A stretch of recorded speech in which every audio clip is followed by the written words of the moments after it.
Tengo la certeza que la Biblia es palabra de Dios. Por tanto, es pura, es perfecta, no tiene errores, no se contradice y todo lo que allí está escrito es verdad. Por lo que leerla es indispensable para un verdadero discípulo de Jesús. Pero empezamos a leerla y al cabo de un par de páginas, sobre todo cuando leemos el Antiguo Testamento, nos perdemos en la historia y no logramos entender lo que allí sucede.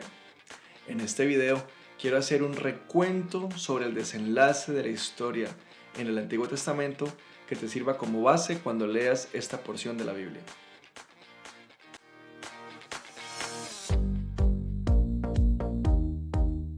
La Biblia empieza con la historia de la creación, de Adán y Eva, y luego relata la historia de Noé.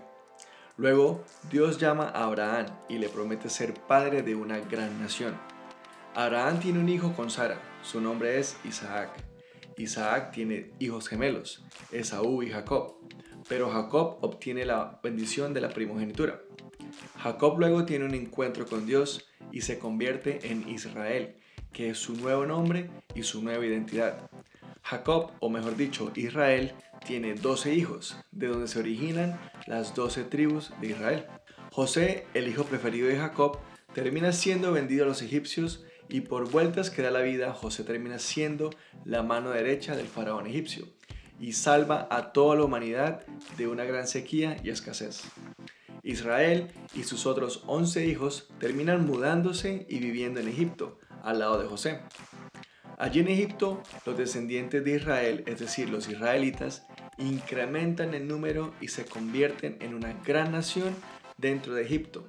Años después, mueren los 12 hijos de Israel, pero las 12 tribus quedan establecidas, y aunque la nación de Israel crece, están en tierras foráneas, lejos de donde Dios le había prometido a Abraham que su descendencia iba a habitar, la tan llamada Tierra Prometida. Pasan alrededor de 400 años y las cosas han cambiado en Egipto. Los israelitas ahora son esclavos y están siendo explotados. Surge entonces el redentor del pueblo de Israel, nada más que Moisés. Moisés se enfrenta al faraón egipcio, al rey de la potencia mundial de la época, y con obras maravillosas hechas por Dios, los israelitas salen de Egipto en dirección a tomar la tierra prometida. Camino a la tierra prometida, los israelitas reniegan contra Moisés, también contra Dios, y tanto Moisés como los adultos de esa generación no entran en la tierra prometida. Lo que se esperaba fuera una caminata de alrededor de 30 o 40 días desde Egipto hasta Canaán, termina siendo un viaje de 40 años dando vueltas en el desierto. Luego entonces muere Moisés y toda esa generación y surge un nuevo líder, Josué, al que Dios le promete entrar y tomar posesión de la tierra prometida. Lo único que tienen que hacer los israelitas es creer, adorar al único Dios verdadero, confiar en Él y obedecer. Los israelitas tienen varias batallas contra aquellos pueblos que habitaban lo que era su tierra prometida y van conquistando terreno que van tomando como posesión. Sin embargo, no terminan con todas estas naciones. Luego muere Josué y la generación después de él se olvida de Dios y empiezan a rendir cultos y prácticas rituales a dioses paganos. Dios entonces ejerce juicio sobre los israelitas, trayendo a pueblos paganos a pelear contra los israelitas. Algunos líderes temporales surgen, algunos ganan batallas y salen temporalmente victoriosos, otros no dan la talla y terminan siendo derrotados, y poco a poco los israelitas van siendo dispersados y oprimidos por esos mismos pueblos que no fueron expulsados cuando tomaron posesión de la tierra prometida. Surgen después hombres escogidos por Dios para ejercer liderazgo en el pueblo de Israel, profetas que recibían palabra, advertencia y juicio de Dios y se las transmitían al pueblo para alertarlos y hacerlos volver a Dios. Samuel es uno de los primeros profetas y de los más prominentes. Samuel recibe orden de Dios para nombrar al primer rey de Israel, porque el pueblo pedía tener un rey, como lo tenían las otras naciones.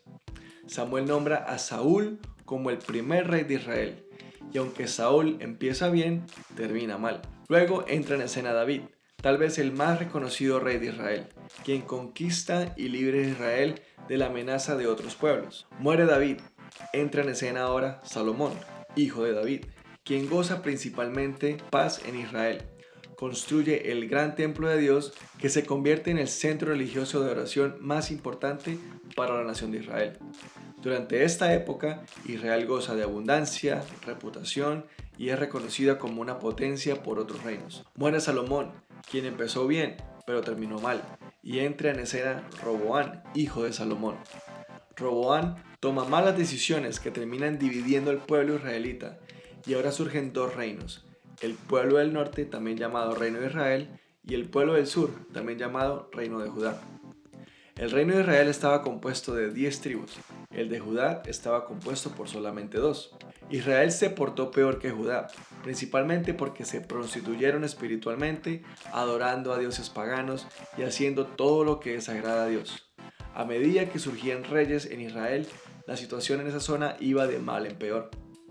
En Judá, en el sur, la situación no era tampoco muy esperanzadora, aunque sí tuvieron reyes muy buenos, hombres temerosos de Dios.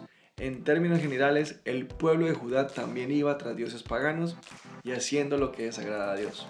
Para alertar tanto al reino del norte como al del sur, surgen entonces profetas como Eliseo, Elías, también Isaías, Jeremías y muchos otros más que advertían al pueblo que abandonaran su mala conducta y se volvieran a Dios. Israel, el reino del norte, finalmente cae y desaparece como nación. Ese reino duró aproximadamente 250 años. Judá duró un poco más, alrededor de 400 años, pero finalmente cayeron en manos de los babilonios y terminaron exiliados en Babilonia, de acuerdo a como Dios le había dicho a Abraham y a Moisés que iba a suceder, que el pueblo terminaría fuera de la tierra prometida. Pasaron 70 años de exilio en Babilonia y durante ese tiempo profetas como Daniel, Ezequiel, daban esperanza al pueblo exiliado que pronto un redentor, un Mesías, los haría volver a la tierra prometida. Otros hombres como Esdras y Nehemías cuentan cómo los israelitas regresaron a su tierra después que varios imperios poderosos habían caído, pero la ciudad está en ruinas, también el templo, y aunque estos están siendo reconstruidos, la gran nación de Israel es vulnerable y están a merced de lo que Dios quiere hacer con ellos. Así podemos concluir con el Antiguo Testamento. Por supuesto que hay muchos más eventos a considerar en la historia de esta parte de la Biblia y no hablé acerca de libros como los poéticos, tampoco hablé acerca de los profetas menores y algunos otros que no hice mención. Mi intención es dar una versión condensada de la historia del Antiguo Testamento para que la tengas presente al momento de leerlo. Con dedicación en la lectura y usando recursos como Biblias de estudio y comentarios bíblicos, te ayudarán a entender con mayor precisión el contexto general del Antiguo Testamento. Espero que este video sea útil para que empieces a leer la Biblia. Y nos vemos en un próximo video. Mientras tanto, vayan y hagan discípulos.